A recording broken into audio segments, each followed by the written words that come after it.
Descobrimos fazer muito antes da pandemia, mas depois da pandemia a gente conseguiu fazer mais. E aí fizemos uma enquete aqui com o pessoal do escritório, quais assuntos que a gente queria que falasse aqui, trouxesse aqui para essas diversões que a gente gosta de ouvir pessoas, e paisagismo veio nos primeiros lugares e a gente convidou amigos, parceiros, e estamos começando com a MBA. Um prazer ter vocês aqui, prazer ter todo mundo aqui.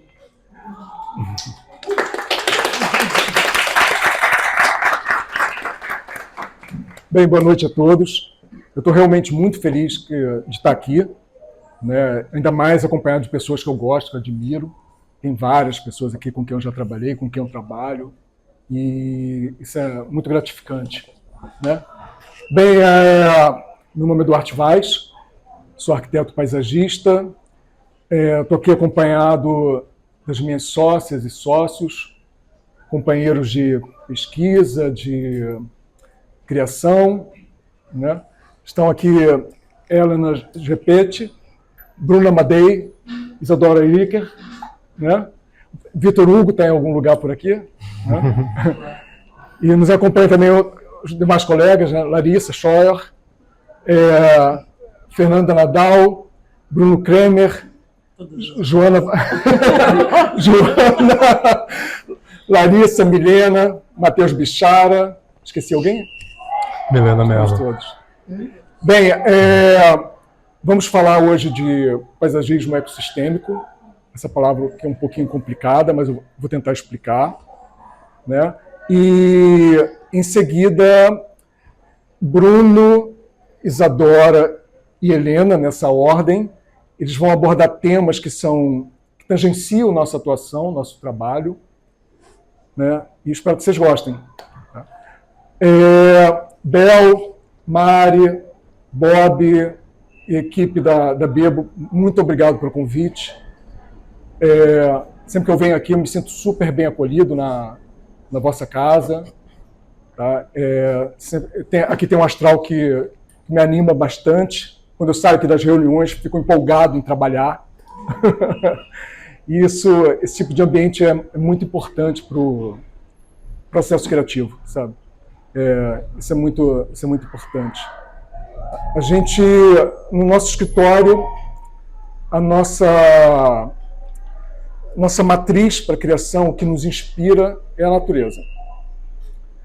A natureza é a nossa biblioteca, a natureza é a nossa universidade, é dela que nós buscamos soluções para o que fazemos. Né? A natureza, essas soluções já foram criadas e aprimoradas por milhares e milhares de anos. E nós não somos os únicos, né? A indústria farmacêutica já aproveita da natureza há bastante tempo, né? Pesquisa bastante. Hoje em dia, os engenheiros, designers, idem, né? E é o que buscamos também, né? Tendo a natureza como nossa matriz, o que fazemos é paisagismo ecossistêmico, que é uma abordagem ecológica, mas que utiliza também princípios do design, princípios também da arquitetura, para, no final das contas, conciliar a nossa ocupação humana, né, no meio natural, né, considerando os demais seres, os demais elementos. Escolhemos esse termo ecossistêmico, né, para dar maior foco, maior luz às relações, interações e processos que acontecem nos ecossistemas. Estou tendo uma competição bem grande aqui. Desigual. É interessante. Eu estou rouco para falar tão alto. Mas é assim. Bem, então sobre isso que o paisagismo ecossistêmico tende a proporcionar, né? Para nós, cada metro quadrado de área verde importa para a gente. Não há espaço hoje mais para desperdício, não há mais espaço para a gente perder tempo, né? Hoje a questão que a gente passa é uma questão urgente, né? O que a espécie humana tem feito, principalmente no último século, é assustador, né? Começamos a crescer, nos multiplicar e a consumir como loucos, né? E aí está até um paradoxo da nossa condição, né? Que à medida que a gente evolui como espécie, a gente corre o risco, mais alto é o risco da nossa própria extinção, né? E a gente pode ter o destino de milhares ou milhões de espécies que já passaram por esse planeta, né?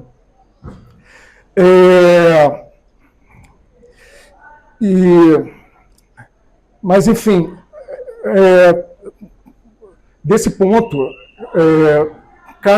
como eu disse, cada metro quadrado importa para a gente. Então, importa para a gente, quando a gente vai num jardim, não é só um jardim que a gente está vendo, a gente está vendo um lugar que tem potencial e tem necessidade, e é a nossa responsabilidade que aquele lugar ele tenha, se contextualize, que tenha maior relação com o meio, com o lugar que aquele espaço está. Então, nos interessa a qualidade do solo, nos interessa por onde vão correr as águas da chuva, por onde elas vão infiltrar, nos interessa as condições das raízes daquelas plantas, nos interessa se há arborização suficiente para nos dar sombra ou para segurar as primeiras águas da chuva.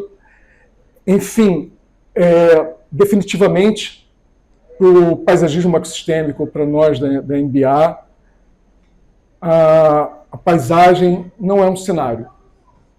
Paisagem não é algo estático. Paisagem é um sistema complexo e que é muito importante que a gente perceba o nosso papel nesse sistema. Afinal, nós não somos ETs, eu acho, né? Nós fazemos parte também dessa natureza, né? Muito se fala em reconexão com a natureza, mas talvez não seja possível reconexão, porque, na verdade, a gente nunca desconectou. Sempre estivemos conectados com a natureza.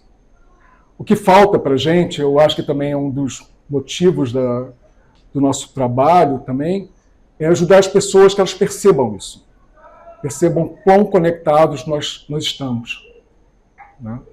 Afinal, acho que tudo que tem nesse planeta vem das mesmas substâncias, né? Somos todos e tudo poeira de estrelas que já se extinguiram, né? Então a gente surge, a gente desaparece, a gente volta a se manifestar de outras formas e nunca perdemos essa conexão uns com os outros ou com os elementos da Terra. Essa acho que é a premissa básica do nosso trabalho, acho que é a chave mais importante que a gente tenta colaborar, fazer com que as pessoas tenham essa percepção. Mas, enfim, como é que a gente chegou nesse ponto, sabe? Nós temos, acho que um diferencial da MBA é que a gente transita por vários programas e várias escalas ao mesmo tempo. Isso sempre foi um desejo nosso, mas, na verdade, durante a nossa trajetória, a gente teve muitas oportunidades de exercitar isso. Logo no início, a gente fez EIA Rimas, não sei se vocês conhecem, mas são aqueles trabalhos super complexos. Acho que vai ser apresentado aqui hoje. Fizemos o Plano Municipal de Mata Atlântica de Salvador, um trabalho também muito grande, numa escala gigantesca para a cidade de Salvador. Fizemos o Corredor Verde Recreio e tantos outros projetos de escalas muito grandes, né? E não fizemos sozinhos. É impossível fazer esse trabalho sozinho.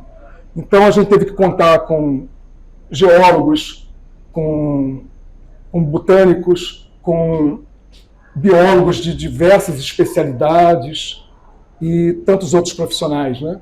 E a gente foi pegando expertise, né? Foi pegando ensinamentos dessas profissionais, né? E fomos montando o nosso repertório.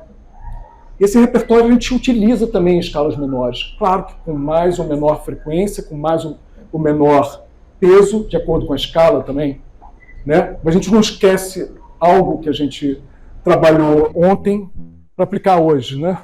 Então, nessas escalas menores, como eu disse, um jardim, da forma como a gente encara, não é só um jardim. É uma oportunidade para a gente também buscar algo mais fundo. É claro que a beleza, a ornamentalidade, a arte é muito importante para todos nós. Somos humanos, isso é importante. Mas, em alguns momentos, para a gente não é o fim. É até um meio, uma ferramenta. Fazemos algo como as flores fazem com o seu perfume, com sua exuberância e com suas cores, para atrair os polinizadores e dispersores.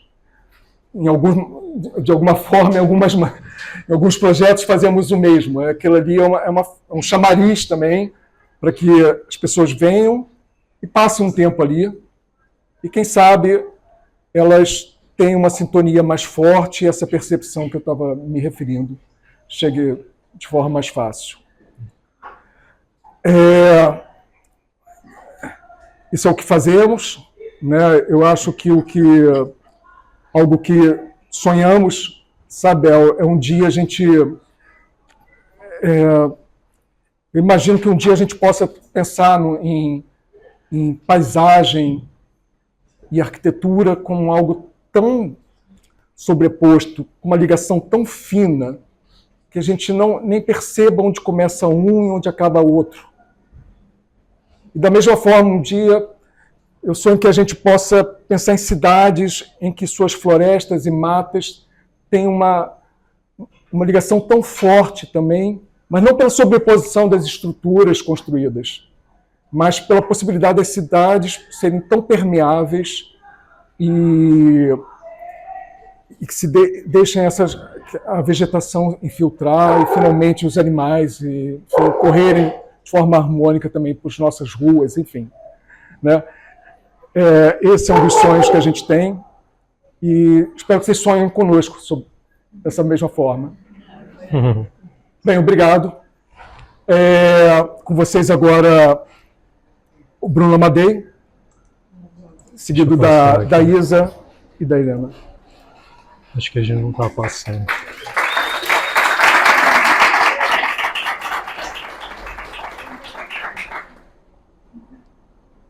Tá desligado. Esqueceu. Agora foi. Tinha essa imagem, né, Duarte, mas ela é linda, mas fazia parte da apresentação. Vamos passar para frente. Então a gente dividiu essa apresentação em trechos, né? Eu acho que cada um vai contribuir de alguma forma. E nesse primeiro momento a gente está pensando paisagens no antropoceno. Essa palavra que mais para frente a gente vai abordar um pouco mais, mas é um exercício de entender aonde que a gente está aterrando, né? Onde a gente está botando o pé nesse momento, o que a gente deve considerar e como a gente pode estabelecer colaborações também.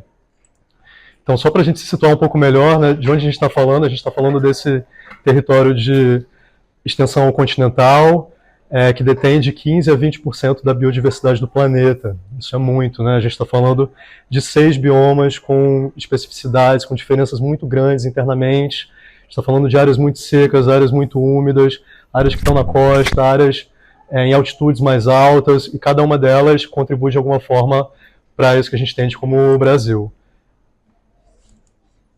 Ao mesmo tempo, a gente tem 12% do volume de água doce do planeta. A gente sabe que o planeta é uma grande bacia de água, mas pouca dela, hoje em dia, a gente consegue realmente consumir, é necessária para a nossa vida, né?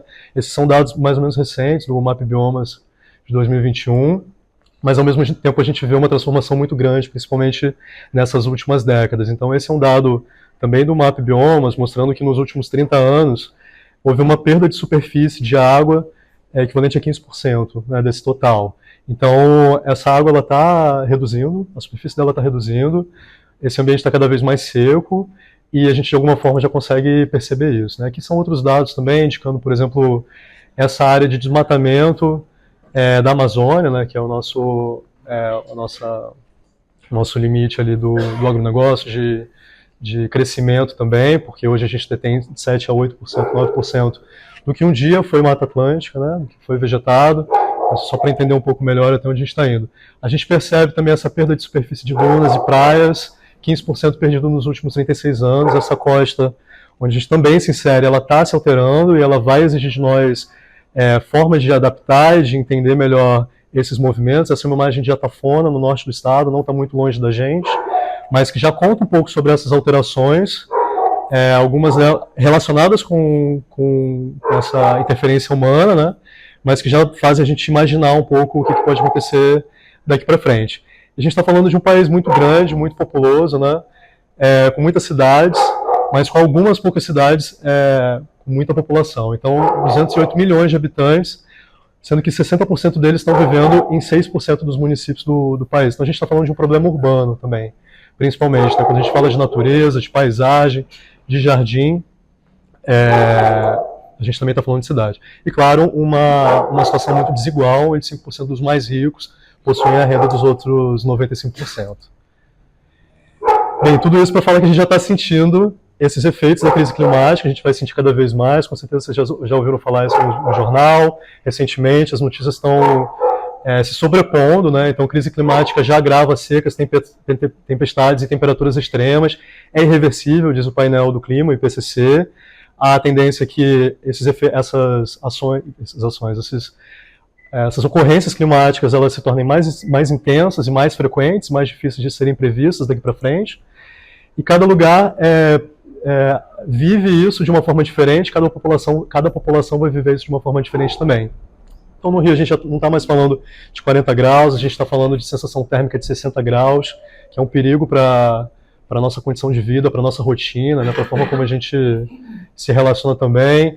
E a gente ouve também sobre essas possibilidades. Há alguns meses atrás a gente ouviu falar que poderia vir uma tempestade muito forte, né, que é importante também entender que há essa iminência, felizmente ela não se concretizou, mas ela é uma constante daqui para frente. Essa imagem para ilustrar o caso de Porto Alegre, do Rio Grande do Sul, mais recente, né, onde de um dia para o outro a gente vê isso acontecendo, sedimentado em uma prática, enfim, de décadas, né, uma forma de se relacionar com a Terra que traz efeitos muito, muito intensos.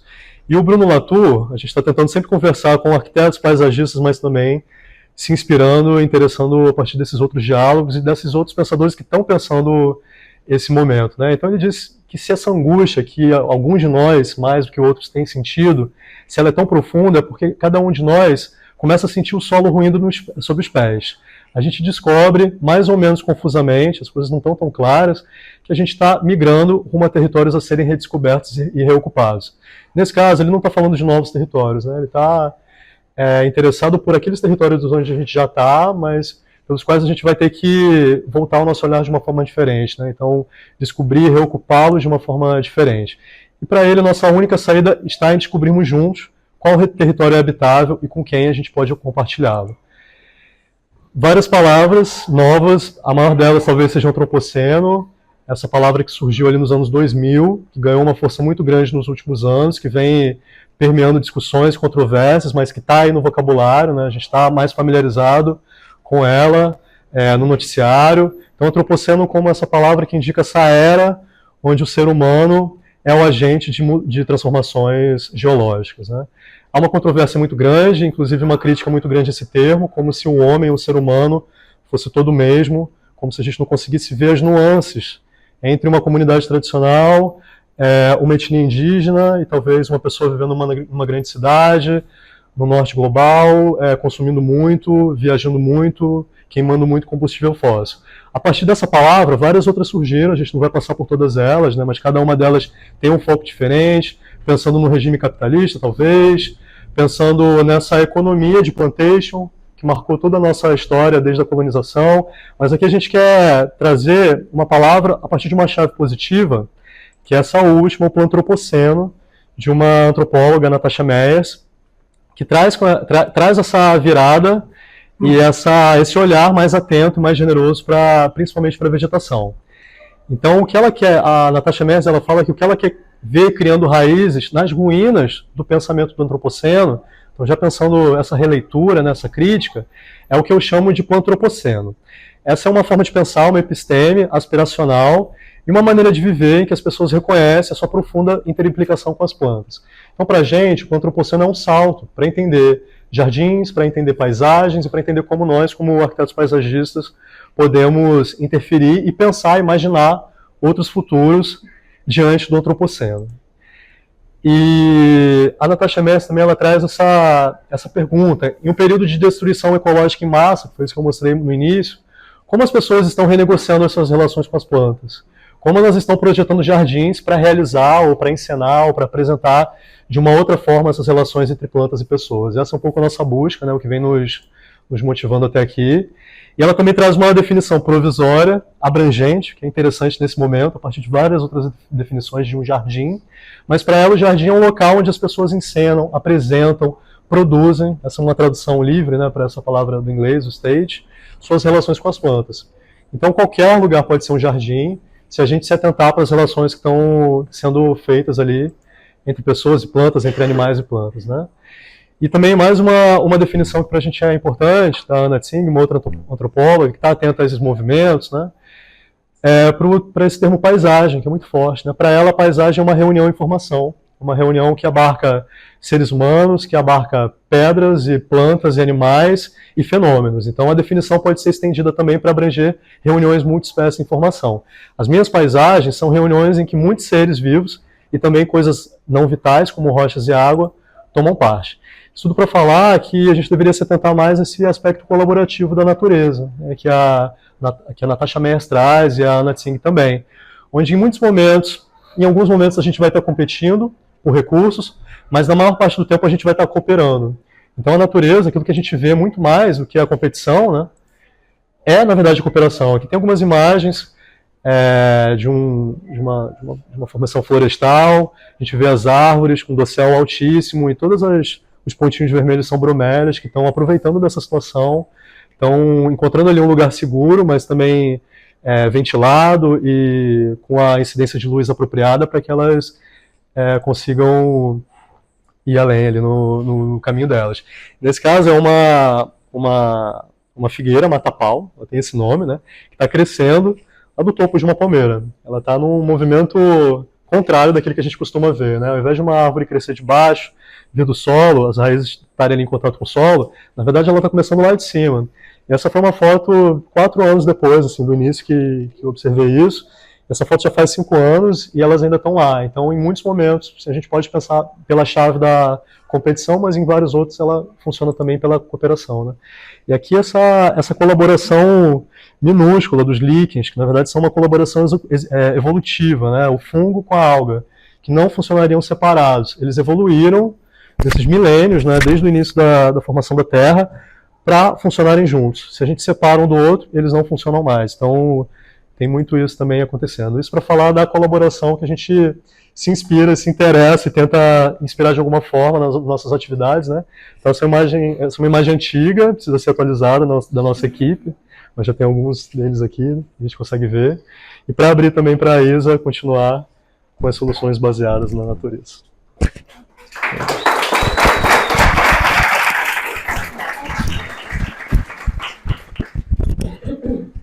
Pessoal, eu vou falar um pouquinho sobre soluções baseadas na natureza, né? Vou focar, né, mais especificamente no tema da água no projeto da paisagem. Esse é um tema fundamental para a gente pensar na adaptação das cidades à mudança do clima, né? Então, aqui quando a gente vê essa imagem, a gente pensa, né, nas estratégias, nas soluções da engenharia tradicional, né, da infraestrutura convencional para a água na paisagem. A gente vê, né, que essas soluções de canalizar os rios, né, remover a mata ciliar, enterrar rios dentro de galerias de drenagem, né, drenar essas áreas úmidas, tudo isso, como o Bruno bem falou, né, isso não tem funcionado muito bem, né? Essas estratégias, essas soluções, elas são insuficientes para a gente lidar com os eventos extremos, né, que vão ser cada vez mais recorrentes com a mudança do clima. E por que isso acontece também, né? Porque essas soluções elas não consideram, em grande parte, né, não consideram os processos da natureza, né, a estrutura biofísica da paisagem. Então, a gente tem esse conceito de soluções baseadas na natureza, né, que ele na verdade é como se fosse um guarda-chuva, né? Um conceito muito guarda-chuva que abrange, né? Engloba várias abordagens e técnicas que são apoiadas e inspiradas na natureza, né? Ou seja, procuram imitar os processos naturais. Né? Então, assim, só para ilustrar, né, algumas possibilidades, né, de como que a gente pode pensar em inserir soluções baseadas na natureza numa bacia hidrográfica, né, numa paisagem, a gente tem esse esqueminha aqui, né, que é como se a gente fosse pensar, né, numa bacia hidrográfica natural. Como que ela funciona? Né? Quando a chuva ela cai numa bacia hidrográfica natural, ela encontra a vegetação, né, a copa das árvores, aquela água vai lentamente infiltrando no solo, vai escoando para os rios, né? Esses rios depois eles vão entrando em outros rios, eles têm espaço para se expandir, né? Nessa área úmida, mais baixa da bacia. Mas essa não é muito a realidade que a gente tem nas nossas cidades hoje, né? Porque a gente cresceu e é a ocupação urbana que é a realidade principal, né, das nossas cidades, né? Então, o que acontece hoje que a gente vê muito, né? A gente vê esses rios retificados, né, fragmentados, muita impermeabilização do solo. Então, essa chuva, quando ela cai nessa bacia hidrográfica, ela encontra, na verdade, um monte de superfícies impermeáveis e essa água vai lavando esses pisos, esses sedimentos, né, essas impurezas dos pisos vão acabar nos rios.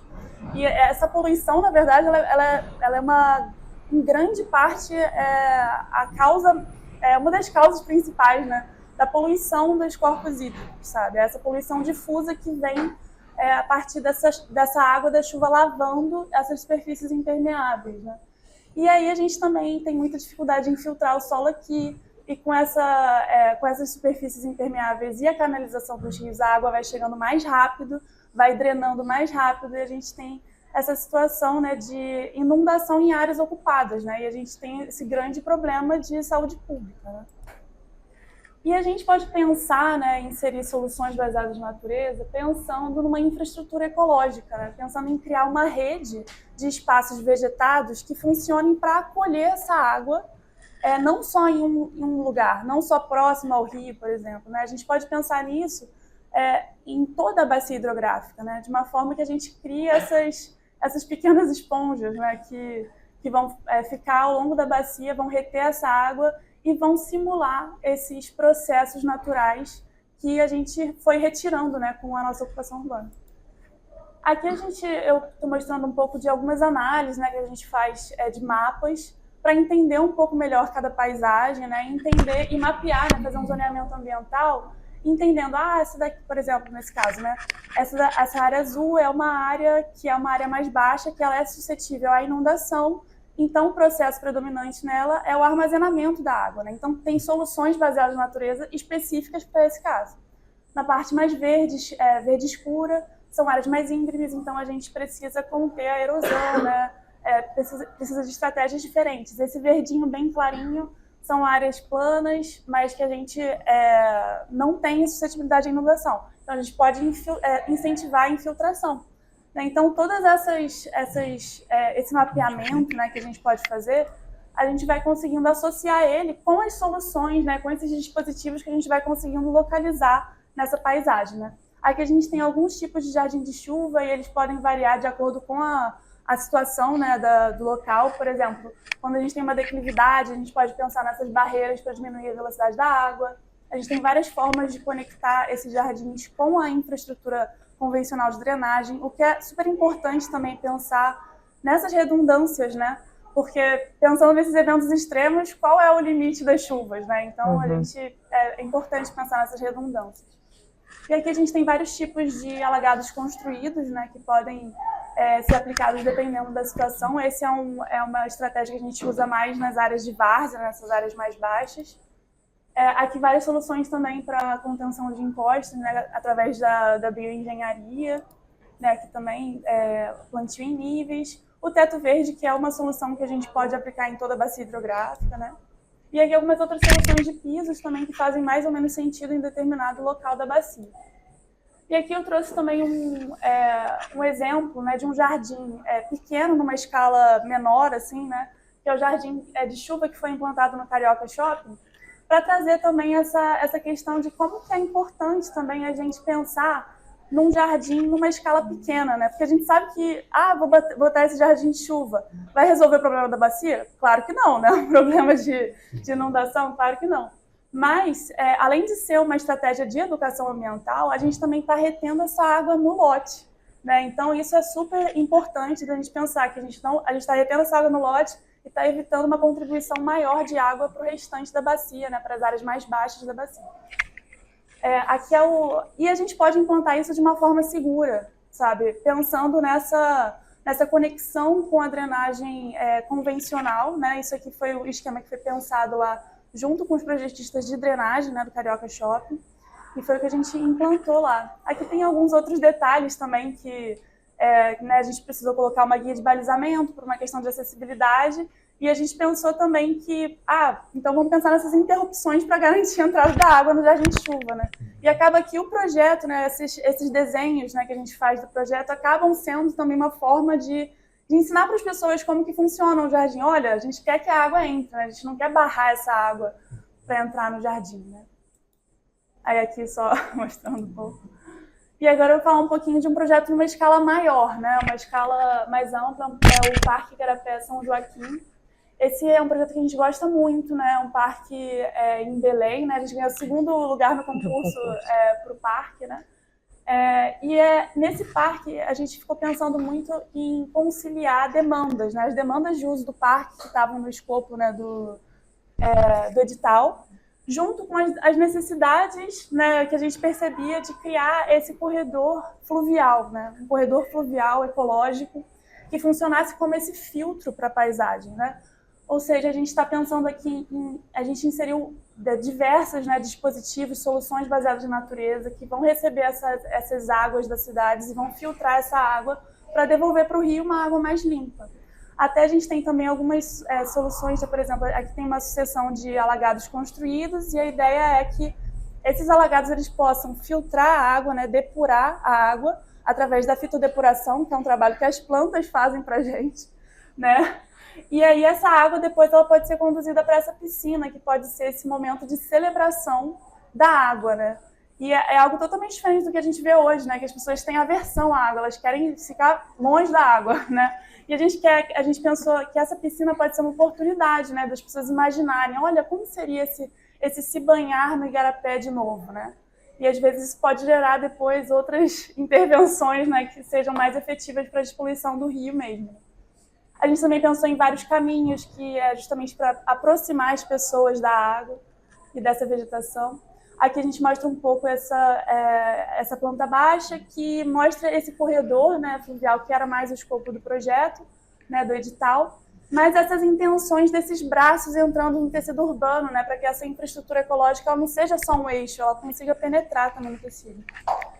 Aqui são algumas estratégias que a gente usou, né, para a água, né, a arborização urbana, né, também é importantíssima, a simples arborização urbana, a recuperação de uma mata ciliar, né, os reservatórios nas travessias, que eu vou explicar um pouquinho depois, melhor, os jardins de chuva, os wetlands flutuantes e wetlands alagáveis, que são esses alagados construídos, né, também. E aqui é esse reservatório, né, aqui a gente imaginou essa estrutura que estaria em cima de uma ponte, né, e que poderia captar essa água da chuva para reuso na irrigação dos jardins e tal. E que esse excedente ele pode, por vezes, gerar essa cachoeira lúdica, né, que a gente viu que acontecia muito esses banhos de calha lá na região. E a gente quis também incorporar isso aqui nesse projeto, como uma celebração também da água nessa intenção, né, de aproximar as pessoas da água. Aqui são algumas tipologias, né, de vegetação, né, que são aplicadas em cada área de projeto, né, espécies que são indicadas para cada uma delas, né. E aqui a gente mostra esse corte onde a gente consegue ver esses alagados construídos, né, flutuantes. A gente consegue ver também a mata ciliar aqui, o jardim de chuva, né, e todos esses animais, né, e interação com as pessoas. E eu acho que isso é muito do que a gente busca, né.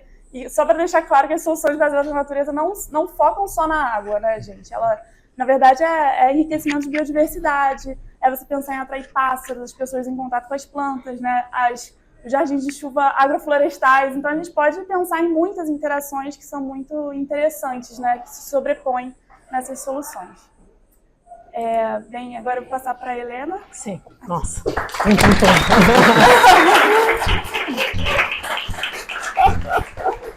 Bom, agora muda a pessoa, muda o assunto.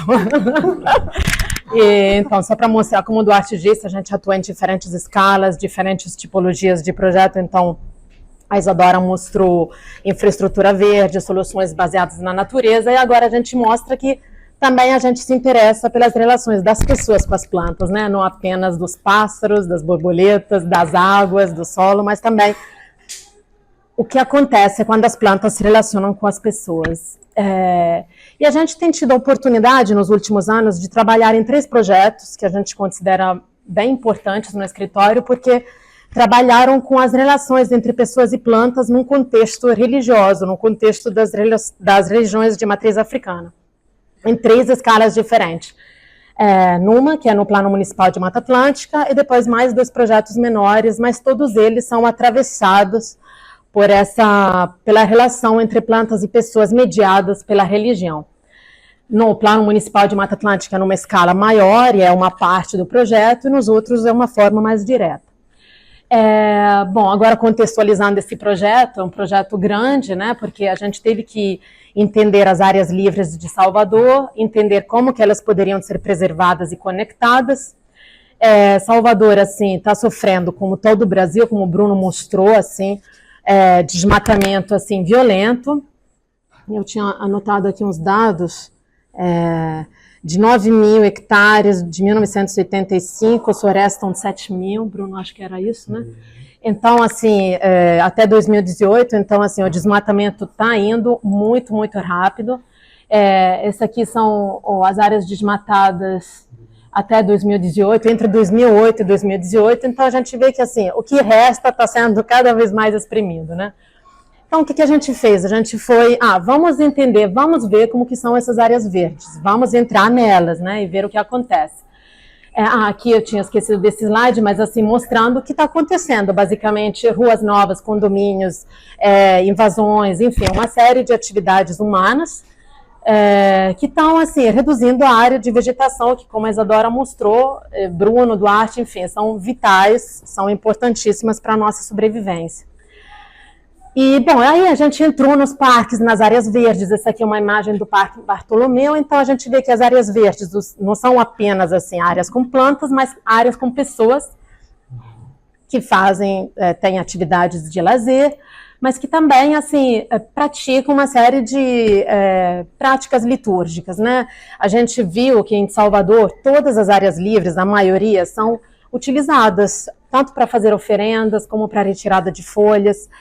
E também o segundo passo da nossa constatação foi ver a vegetação, né? Aqui tem uma foto sempre do Parque São Bartolomeu, que é considerado um fragmento também de Mata Atlântica importante na região, e a gente vê que não é exatamente Mata Atlântica, né? Tem as plantas da Mata Atlântica que a gente conhece, mas muitas plantas exóticas, né? As chamadas exóticas, que vieram da África, que vieram da Ásia e que são incorporadas à religião, como essa planta aqui, que talvez algum de vocês conhecem, que é o perigum, a Dracena fragrans, uma planta bastante comum no subbosque de matas e que lá é muito presente, justamente porque é muito usada e que é muito reproduzida. E aí, bom, claro que o Plano de Mata Atlântica, assim, abrangeu milhões de ações e de diretrizes, mas aqui a gente só vai mostrar a parte relacionada ao candomblé, às religiões de matriz africana e o papel dos terreiros nessa preservação e nesse manejo de natureza. Então, aqui é surpreendente, assim, ver quantos terreiros tem em Salvador. Aqui tem, assim, mais ou menos 1.500 cadastrados até hoje, mas tem muito mais, porque foi um projeto, assim, de levantamento voluntário. Então, era o próprio terreiro que ia se inscrever, ia se cadastrar, então tem muito mais. E o que a gente viu e percebeu nas análises é que, assim, primeiro, muitos terreiros são próximos às áreas verdes, e segundo, que alguns terreiros que são históricos, que são tombados, eles são os únicos que conseguiram preservar um fragmento de mata, né? Esse, por exemplo, é o terreiro de Bate-Folhas, que tem 15 hectares de mata na área urbana de Salvador densa, no bairro da Mata Escura. E é isso, tipo, o que está fazendo um terreiro? Está preservando árvores ultracentenárias, como essa figueira, E não apenas isso, né? Não é só preservar e cultuar árvores, mas também usar aquela natureza para uma série de rituais, que agora seria muito longo descrever aqui. Mas a gente entende que esses atores, esses moradores, essas pessoas que estão lá, tiveram e têm um papel fundamental na manutenção e preservação desses espaços. Esse aqui também é outra área do terreiro de Oxumaré, que também é uma área em Salvador muito verde, grande. E aí a gente fez uma série de oficinas, não apenas assim, em vários bairros, né, para tratar de vários assuntos, mas também fizemos oficinas específicas com o pessoal das religiões de matriz africana e do candomblé, fazendo várias perguntas, e o que apareceu ali foi que, bom, primeiro, todos os terreiros, a maioria, são exprimidos, não tem mais áreas verdes, eles não têm como recorrer à natureza, isso também é um problema. E a outra questão é que eles precisam das plantas para que a religião sobreviva, né? Então a gente viu, poxa, caramba, como que isso é importante, né? Como que essas pessoas que entram nos parques, catam as folhas, como que essas pessoas que constroem terreiros e os mantêm vivos estão tendo um papel tão importante, né, para o município, para a preservação e para a manutenção daquela mata. Então, assim, um dos resultados foi, assim, o Plano Municipal de Mata Atlântica é uma série de diretrizes escritas que depois, assim, macro diretrizes que terão que ser usadas, assim, na prefeitura, no município. E uma das diretrizes a gente quis fazer, algumas delas, né, acho que não era só uma, direcionadas a ações de valorização da mata transatlântica, ou seja, dessa mata que não é mata atlântica, mas é composta por plantas do mundo todo que são usadas na religião. Então aqui a gente coloca a inclusão de exemplares de valor simbólico e cultural na lista de árvores imunes, é o corte.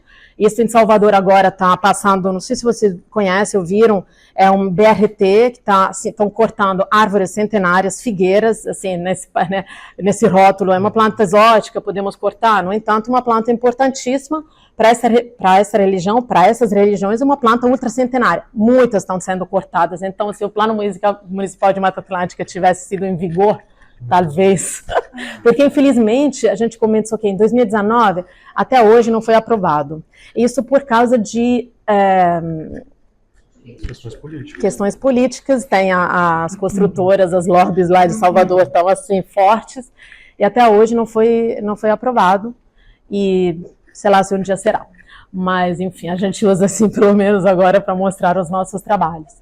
Então, estimular um turismo ligado às raízes de matriz africana e também pensar assim, na manutenção das áreas florestadas dos terreiros e pensar em pagamentos de serviços ambientais. A gente pensa, poxa, essas pessoas estão mantendo e, assim, não estão recebendo nada, né? Então, incentivar também uma série de pagamentos ligados a essa preservação.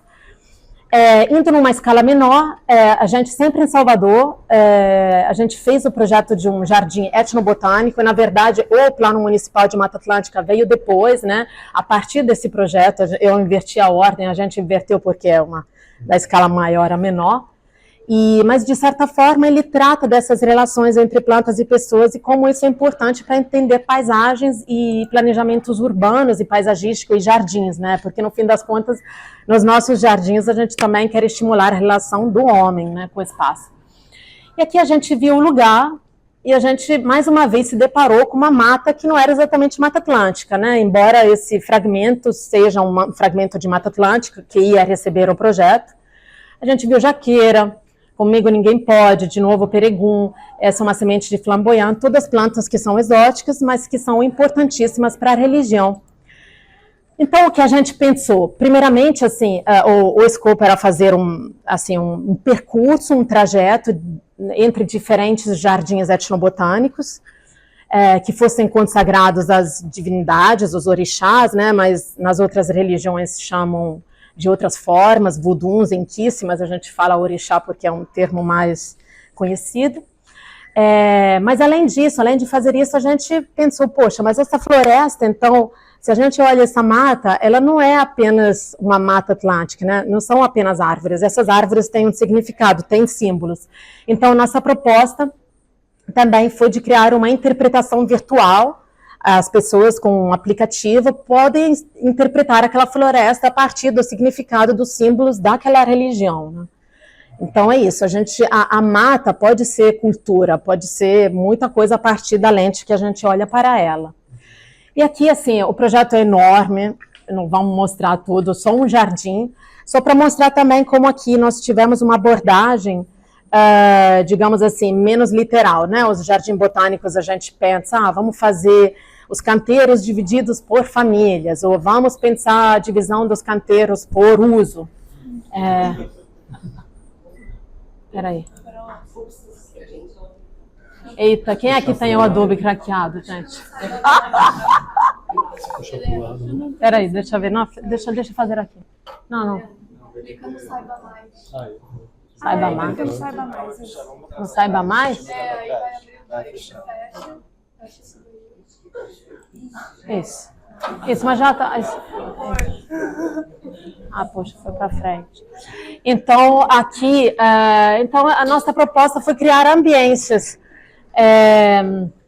Como que a gente ia mostrar as plantas dos orixás, ligadas aos orixás e às pessoas, mas de uma forma que não fosse tão literal e mais poética. Então, a gente foi estudando cada divindade, sua característica, e tentar passar essa sensação através do projeto. Então, esse aqui é um jardim consagrado a um orixá chamado Ogum, que ele é um orixá da guerra, é um orixá que corta as matas, abre os caminhos. Então, a gente pensou que no jardim a gente pudesse fazer um grande rasgo assim no chão e colocar de formas aleatórias os troncos, como se fossem grandes troncos, como se tivesse passado ali naquele momento, né? E as plantas seriam organizadas dessa forma, seguindo essa ordem meio aleatória, e aqui a gente mostraria as plantas consagradas a esse orixá. Então, ao mesmo tempo, o visitante sentiria essa presença, né, divina, ao mesmo tempo que ia conhecer as espécies ali. Acho que é algo também legal, né, a destacar, como a Isadora mostrou, a gente usa muito desenho manual, tem o Vitor aqui, que é um grande desenhador, a Larissa Duarte, e é assim, algo que é um nosso diferencial, assim, usarmos o desenho à mão livre, a gente passa um pouco as emoções também através dessa representação. E, mais uma vez, a gente usou o processo participativo de uma forma reduzida, assim, porque não foi possível, era caro e o tempo era curto, mas a gente foi lá com algumas pessoas, e eles verificaram, da religião, verificaram se os locais escolhidos eram adequados. Então, foram mudados em função da presença de água, do vento. Isso foi muito importante, muito enriquecedor. Além de ter apresentado o projeto no terreiro de Oxumaré, que é um terreiro, um dos mais importantes do Brasil, para esse grupo, assim, dos principais representantes das nações, né? Porque o candomblé é feito por nações. E por último, agora vamos apresentar um projeto mignon, pequenininho, que trata sempre do mesmo tema, que é as plantas e as pessoas dentro da religião do candomblé, que é um jardim que a gente fez pro bono. O Vitor aqui se entregou assim com tudo, eu também, enfim, alguns de nós assim, tipo, vamos fazer esse projeto. E esse, como o anterior, foi publicado no catálogo da Bienal de Barcelona, desse ano, né? Do ano passado, de Arquitetura da Paisagem, foi em outubro do ano passado, o tempo voa, assim. Então, assim, isso aqui foi uma demanda da Mãe de Santo, e ela queria muito ter seu espaço para cultivar suas plantas. Isso, todas as pessoas do candomblé querem isso, ter seu jardim de plantas sagradas. Então, observamos o espaço, e aí no jardim tinha já 2 árvores plantadas que têm um valor assim simbólico grande, então foram plantadas com rituais, elas têm o fundamento, como eles falam, né? Então a gente partiu dessas 2 árvores aí para pensar num espaço central, é um espaço bem pequenininho, né? Não sei, pouquíssimos metros quadrados, mas assim foi pensado esse espaço central, assim, para reunião, mas também para deixar o espaço de cultivo de plantio ao redor. Ao mesmo tempo, assim, a Mãe de Santo pediu para que usássemos um elemento que ela usa no terreiro, que é uma balaustrada. Tipo, no início a gente falou, nossa, meu Deus. E, tipo assim, aquela, né, meio barroco, né? Mas aí o Vitor, que ele se dedicou mais ao projeto, ele falou, não, vamos deslocar, vamos... Então a gente tentou dar um movimento também a esse elemento que a Mãe de Santo queria colocar tudo reto, né? E também abrir o jardim ao resto do terreiro. Então, aqui a planta baixa, esse, assim, por sorte, foi executado. com os recursos do terreiro e também com os nossos recursos, a gente foi lá e construiu. Então, uma representação em 3D do espaço, e aqui como ele está hoje. Então, ele, assim, está incrível, é um espaço maravilhoso, porque além da gente ter plantado junto, e depois tem algumas fotos, a Mãe de Santo e as pessoas lá plantaram, e aí os pássaros chegam lá, trazem sementes, aí a gente vai lá, a Mãe de Santo fala, não, isso aqui foi o passarinho que trouxe, eu vou deixar ali. Então, é um jardim assim que muda o tempo todo, e que é sagrado ao mesmo tempo, e, enfim, tá muito bonito. Toda vez que a gente vai lá é diferente, né? Hora tem plantas, hora tem menos. Aqui foi durante a inauguração. E aqui, assim, alguns elementos que não mostrei lá nos esquemas, a proposta também de...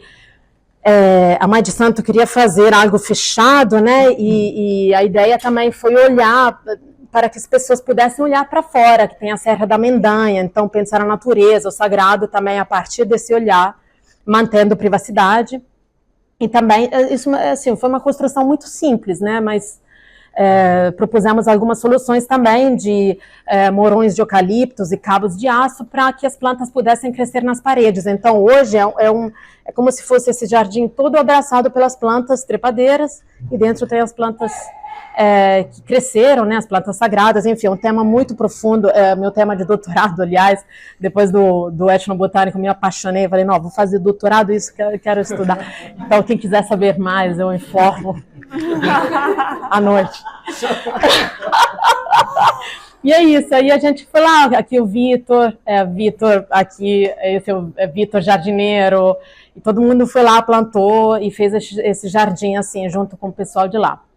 E, bom, é isso, é só uma amostra pequenininha dos trabalhos.